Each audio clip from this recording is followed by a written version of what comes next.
No universo das práticas e dos saberes populares em saúde, muitos são os extratos que a gente consegue produzir a partir das plantas medicinais em associação com outras substâncias. Conseguimos produzir xaropes, garrafadas, tinturas, cataplasmas, chás. No vídeo de hoje vamos conversar um pouquinho com vocês sobre extratos alcoólicos de plantas medicinais, que são as garrafadas, as tinturas e as alcoolaturas.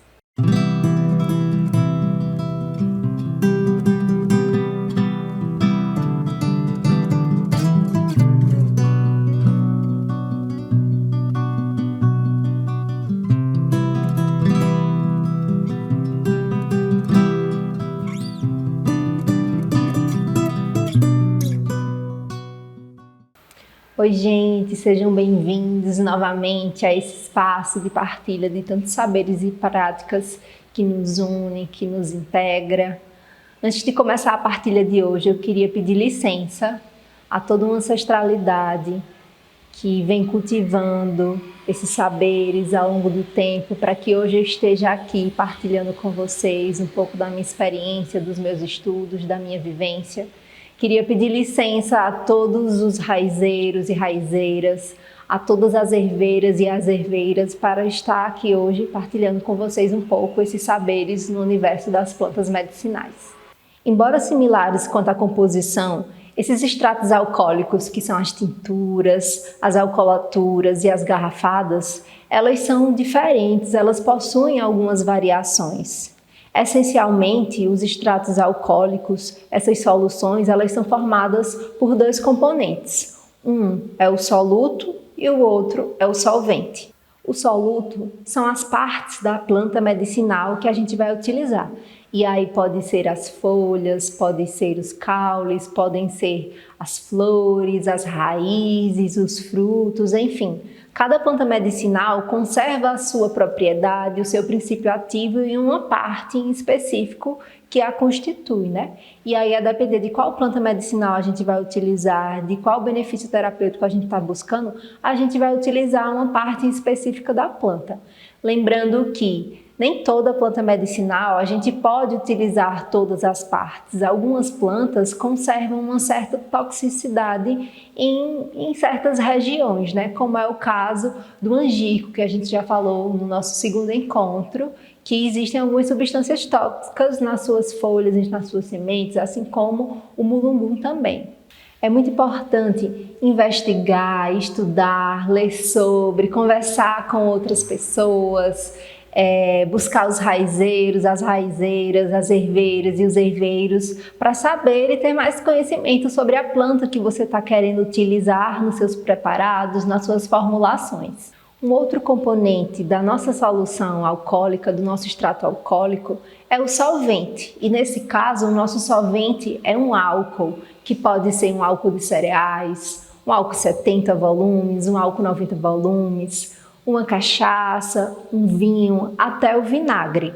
O álcool ele tem a capacidade de extrair as propriedades terapêuticas, os princípios ativos das plantas que a gente vai utilizar para fazer um extrato alcoólico. Além do mais, o álcool ele age também como um conservante. A depender da concentração alcoólica da nossa solução final, essa solução ela pode ter uma validade de 12 a 24 meses. As garrafadas são extremamente difundidas no âmbito da cultura popular.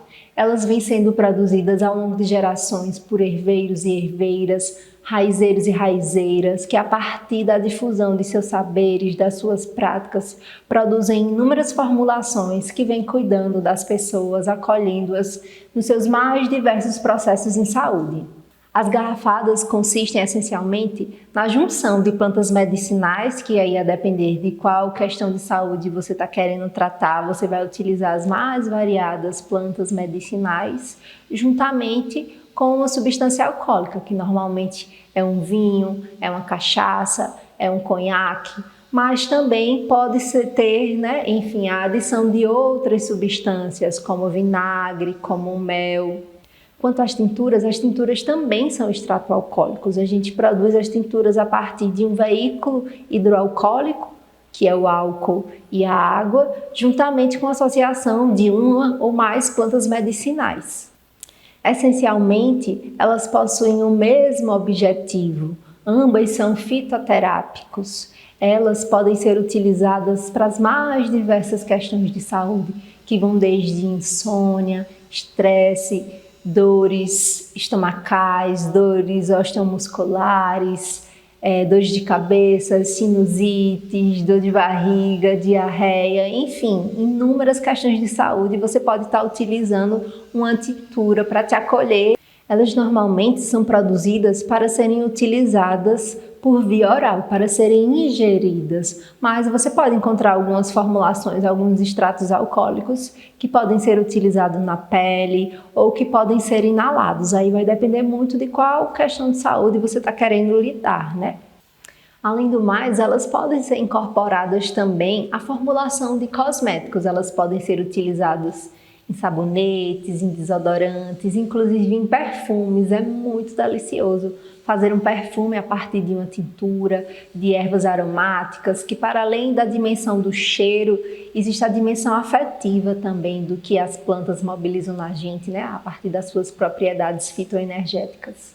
Se o extrato alcoólico que você vai formular vai ser utilizado para ingestão, para ser utilizado via oral, né, para se beber, a gente recomenda que se utilize um álcool que seja bebível, né? E aí, no caso, um álcool de cereais, um vinho, um conhaque, enfim, algum álcool que seja possível de ser ingerido.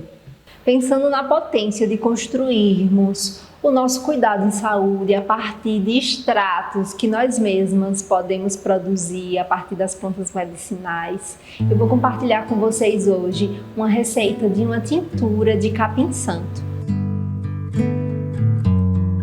Capim-santo, também chamado de capim-cidreira, capim-limão, capim-cheiroso, a depender da região, né, onde, enfim, as pessoas o conhecem. É uma planta medicinal muito utilizada aqui no Brasil, na cultura popular. Eu, particularmente, sou suspeita a falar. É uma planta que eu tenho muito carinho e estou muito feliz de partilhar uma receita com capim-santo com vocês aqui hoje. A parte do capim-santo que nós vamos utilizar são suas folhas, que é onde abriga os seus óleos essenciais, os terpenos, os flavonoides, assim como minerais e vitaminas. Ele tem propriedade calmante, sedativa, hipotensora, analgésica, ele regula a glicemia, regula o colesterol, ele é um protetor do fígado. Ele enfim, é uma erva medicinal muito maravilhosa para tanto você cultivar em casa, assim como fazer os mais diversos usos, né? Dentro da sabedoria popular, ele é muito indicado no caso de gripe, febre, de espasmos digestivos, diarreias, flatulências, cólicas menstruais, insônia, assim como também no manejo da hipertensão. Algumas pessoas não é interessante fazer o uso do capim-santo, né? Como pessoas que possuem a pressão baixa, né? Que a gente chama de hipotensão arterial, assim como crianças menores de 5 anos. O uso da tintura do capim-santo pode potencializar o efeito de medicamentos sedativos, uma vez que o capim-santo ele tem uma atividade sedativa. Então é muito importante pensar, refletir juntamente com o profissional que prescreveu essa medicação para você, né, essa medicação sedativa, se é interessante fazer o uso concomitantemente. Além de utilizar o capim-santo na formulação da tintura, você pode utilizá-lo também na forma de chá, em sucos, bolo também. Bolo de capim-santo é muito gostoso, assim como o brigadeiro também de capim-santo é muito gostoso. E agora vamos à receita. Você vai precisar de 2 garrafas de vidro bem limpinhas, de preferência vidro escuro, pois eles conservam melhor a nossa tintura. 3 a 5 gramas de capim-santo. Como na nossa receita eu estou utilizando um capim-santo que não foi desidratado, in natura, eu vou utilizar 5 gramas. Se você estiver fazendo na sua casa uma receita com capim-santo desidratado, você vai utilizar 3 gramas, pois quando a erva está desidratada, a propriedade terapêutica dela ela fica mais acentuada, mais conservada. 66,5 gramas de álcool de cereal, 28,5 gramas de água filtrada ou destilada. Na nossa receita, nós fizemos um cálculo para produzir 100 gramas de tintura de capim-santo. Existe uma fórmula geral de tintura que você pode estar calculando para produzir quantidades maiores que 100 gramas. E a fórmula é a seguinte: 3 a 5% de planta fresca ou desidratada, onde a planta, quando estiver desidratada, você utiliza uma concentração de 3% e a fresca você utiliza 5%. Mais 95% de álcool 70 ou 70% de álcool de cereais, mais 30% de água filtrada ou destilada. Após a higienização da garrafa, reduza em pedaços menores o capim-santo com auxílio de uma tesoura. Adicione os ingredientes à garrafa.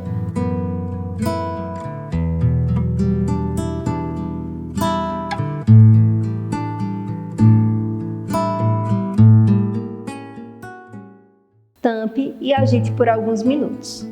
Deixe a tintura descansar por 21 dias. Guarde-a em um local seco e arejado e agite a cada 3 dias. É interessante deixá-la descansar em um lugar tranquilo, longe de interferências eletromagnéticas, como perto da geladeira, por exemplo.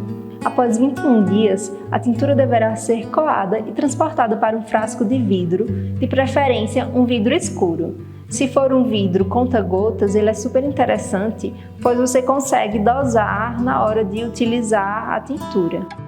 É muito importante etiquetar o frasco e colocar o nome do produto, assim como a data de formulação. Uma das principais propriedades terapêuticas do capim-santo, que inclusive foi por conta dessa propriedade que eu busquei, construir com vocês hoje uma tintura de capim-santo, é por conta da sua propriedade sedativa, calmante, que auxilia bastante no manejo da insônia. Você vai utilizar de 30 a 40 gotas diluído em aproximadamente meio copo de água, 30 minutos a 60 minutos antes de dormir. Você pode fazer o uso diário por em volta de 30 dias, passar um tempo sem utilizar e retomar de novo, caso você ainda não esteja conseguindo dormir com qualidade, né? Com o uso ao longo dos dias, você vai sentir um melhoramento mesmo na qualidade do seu sono, ter mais facilidade para dormir, acordar mais revitalizada, mais relaxada. E é isso, gente. Espero que vocês tenham gostado. Façam em casa. Vejam outras plantas medicinais com outras propriedades terapêuticas que vocês podem estar fazendo tinturas na sua casa. E até o nosso próximo encontro.